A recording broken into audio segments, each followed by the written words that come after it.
don't listen. To who, Ma? Huh? To you? Who is you, man? I ain't seen you in like a decade. It's not what I expected. What did you expect? Yes, full tears for the for the movie. Thank you. This is a very powerful movie. You guys play two mentors to little Chiron, and kind of take them under your wing. It takes place in the 80s and back when people kind of were a little bit more involved in late 90s. Oh, late 90s. Late sorry. 90s. Sorry. Yeah, Sorry. I'm old. So it felt very, very community friendly. Mm-hmm. Do you feel like nowadays, with Amber Alerts and kidnapping and people just living in fear, do you feel like that's still, people can still, find a little boy, take him home for dinner, and give him back to his parents? Do you feel like that can happen now? Because I feel like that's such an important part of community. But I think it probably depends on the community you live in. Like, there's still certain areas, probably where Janelle grew up, especially like in the South and Midwest, that still feel a little bit like towns, and folks know each other and look out for each other. But I think when you have a more urban big city experience, that maybe that is not the case. And I think just in general, people's approach to parenting as well is a lot more cautious than and precious than what it was many years back. yes. Yeah, I would say, I think there are good people out here. I think that no matter what the media and the news tries to portray, all the negativity that we see, all the bad things back to back to back to back to back, and you have politicians who are playing off the fear of us, saying, terrorists are here. If you look like that, you're a terrorist. Build up a wall. There's a lot of there are people who want to divide and conquer. They use divisive tactics. But in my heart, I know that humanity is better than that. And I think that if we get off the internet and we stop looking on the media for how we These same images how we want to being judge pumped at us all the time. world to be, if we go out and really start talking to one another, start listening, knocking on doors. I think that's what it was. The internet wasn't there. It wasn't so much media being pushed in our faces saying these groups of people are predators, and if you look like this, if they look like this, watch out for them.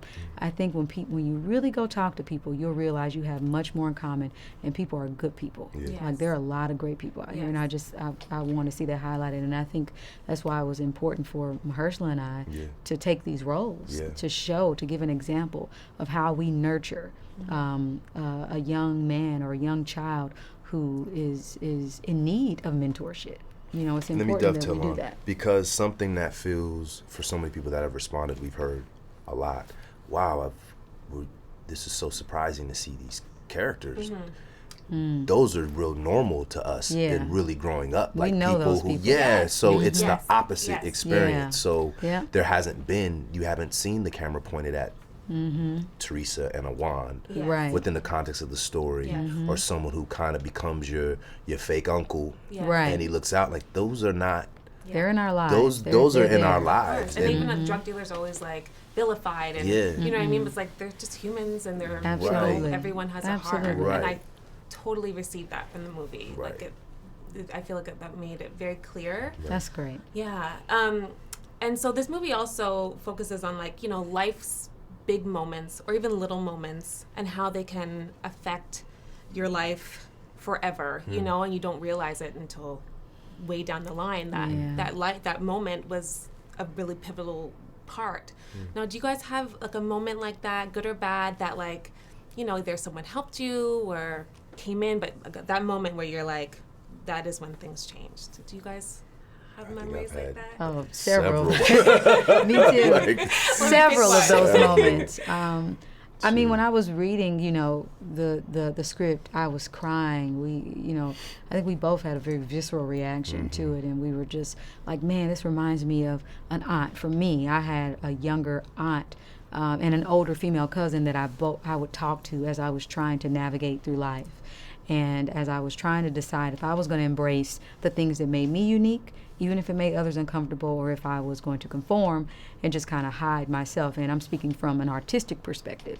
There are times when I was told, don't dress like this, don't, wear your hair like this, or women, as a woman, you're constantly being judged by how sexy you are, or how sexy you should be, or, this is masculine, this is what femininity looks like, you should be this.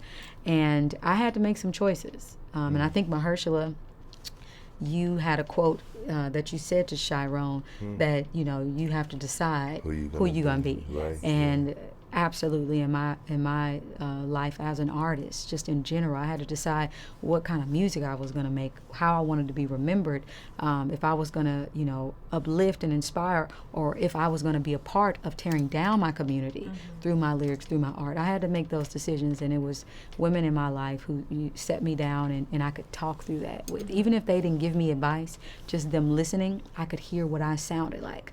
I could vent. I could get these things that were stuck inside of me, that were frustrating me.